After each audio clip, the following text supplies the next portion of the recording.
2025 NFL Draft is in the books for the Atlanta Falcons, so it is time for one of the silliest things we do every single year, which is grade every single team draft before these players even play a snap for them. But Atlanta made 5 selections, 2 in round 1, 1 in round 3, a 4th, and a 7th. They did not bring a lot of cash to the table. Despite having some of the fewest picks in the entire NFL draft, really handicapping them, I'm going to give the Falcons an A grade. I feel that Atlanta found 3 starters with their first 3 picks. If you find 3 starters, I don't really care what you do after that. But the fact is, after that, they still made, I think, some really good selections. So I'm being, not trying to be biased here, I'm just trying to give you my honest opinion, which is I think Atlanta kicked ass in this draft. Starting off with Jalon Walker, who they did not think would be there at 15. Raheem and Terry were blown away that the Swiss Army knife chess piece from Athens was available when they were on the clock. It was a no-brainer. He was one of the best pure prospects in this class.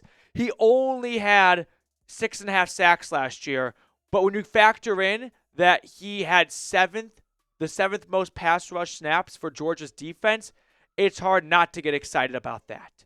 He is a versatile piece on defense. I expect Walker to begin at inside linebacker and just be like a roided up version of Caden Ellis, where you can get him going on pass rush plays. You can use him in blitz packages, but he's going to be there on early downs to stop the run. He can help out in coverage. 1-year starter for the Bulldogs, but I loved this pick for Atlanta. I think Jalon Walker, within 2 or 3 years, is going to be the best player on Atlanta's defense. Huge fan of that selection. But then you move on after Jalon Walker at pick 15, and the Falcons, they didn't stop in round 1, right? They continue to try and find some more good players like their original pick, I think. At least what they had in mind, because Walker wasn't supposed to be available, and that is James Pearce Jr., defensive end, outside linebacker from Tennessee. Atlanta wants speed on defense, even offense as well, and Pearce brings that. His linear speed is off the charts. He ran a sub-4.5 40-yard dash. Your outside linebacker is not going to have any issue running down running backs because he's going to be faster than most of them.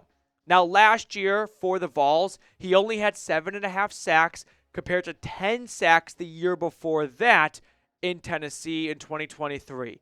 But I feel that the production drop is a little bit of a result of him not getting as much snaps because early in the year, Tennessee was blowing out opponents. That's usually when players kind of pad their stats against, some of the lesser opponents. But Pearce, I still feel like, is going to be a starting quality player in the NFL.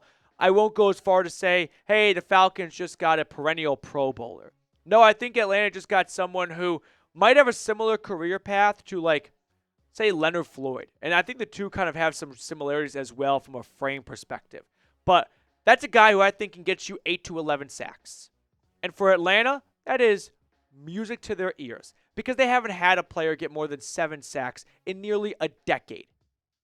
Think about that for a second. So when you look at those top 2 picks right there, right, that's the moneymakers for this draft. Those are the beats you put up front to go, wow, I need to stop right now and buy that beat. How would you grade those picks? A, B, C, D, or F? I give those picks right there, let's say an A-. You did give up a future first-round pick with the Rams to secure James Pearce in round 1 this year. So Atlanta goes into next year's draft without a first and without their 5th-round draft pick, which they used to trade up and get Xavier Watts, who we'll look at in a moment. But I view Pearce as a day 1 starter opposite of Leonard Floyd. I think Jalon Walker steps right in next to Caden Ellis, and you've got 2 extremely athletic and versatile and fast players on your defense. Now let's look at Xavier Watts, and then they went with another safety, Billy Bowman. Before we do a deeper dive on those 2 selections right there, I do want to give a quick shout out to our friends over at House of Atlas. After years of just trying to get some kind of facial hair going, I decided, you know what, let's just go with the clean-shaven look, and I wanted a razor that matched that lifestyle. And House of Atlas, a new shaving company, was awesome to gift us a new razor, and honestly, it blew me away. This new razor company that just hit the market has blade heads that are 5 US-made stainless steel blades that glide right through my facial hair. Their aftershave is awesome too. It doesn't burn like old school aftershave. And now for a limited time, they are offering 15% off your first order when you purchase any razor kit and the before and after set, which includes the precision shave cream and calming aftershave. Use code CHAT at houseofatlas.com. That's HOUSEOFATLAS.com with promo code CHAT for 15% off your new razor kit and before and after set. Stop wasting money and time on shaving products that don't look good, aren't effective, and cost way too much. Visit houseofatlas.com today. Trust me, you're going to love it as much as I did. Moving on here, Atlanta made 2 more selections until their final pick in round 7. Notre Dame safety Xavier Watts. He was a consensus All-American just 2 years ago. Here's what you got to know about him. He's not the most physically gifted player. That's why he didn't go as early as like Nicky Manwari or Malachi Starks. What he does have, though, is great IQ, great instincts, and great ball skills. 6 interceptions in 2024. Keep in mind, he had 7 the season before that. 13 over the last 2 years. In that time span, no one in FBS had more than 10 interceptions. He is a ball hawk. We've all been focused on Atlanta's lack of a pass rush. We'll give credit to Terry Fontenot here. He goes out and gets a ball hawk safety that I think they were hoping they were going to get more out of from Justin Simmons. And now you've got Jesse Bates, who's a takeaway machine, with Xavier Watts and A.J. Terrell. I think Watts is going to compete from day one with Jordan Fuller for that starting gig. May not be a week 1 starter, but he'll be a week 18 starter. That much I'll promise you. James Pearce, Jalon Walker, Xavier Watts, by Thanksgiving, you're stuffing your face with turkey, and those 3 guys are starting for Atlanta as true rookies. Then later on, they went with Billy Bowman to open up day 3 of the draft. A little bit of, I wouldn't say confusing pick, but surprise pick to a degree since you just took one safety who is not the most athletically gifted guy, so I don't think you can move him around. And Bowman is not very far off, right? Like, he also is not this incredible athlete. He's a little bit on the smaller end, but he's got good ball skills. I think there's a lot of similarities between Bowman and Watts. So you took 2 safeties that overlap in a lot of areas. They don't make a very nice Venn diagram. Here's what Dane Brugler had to say. Bowman falls short in the size and strength categories, but he is among the best safeties in this class in terms of football IQ.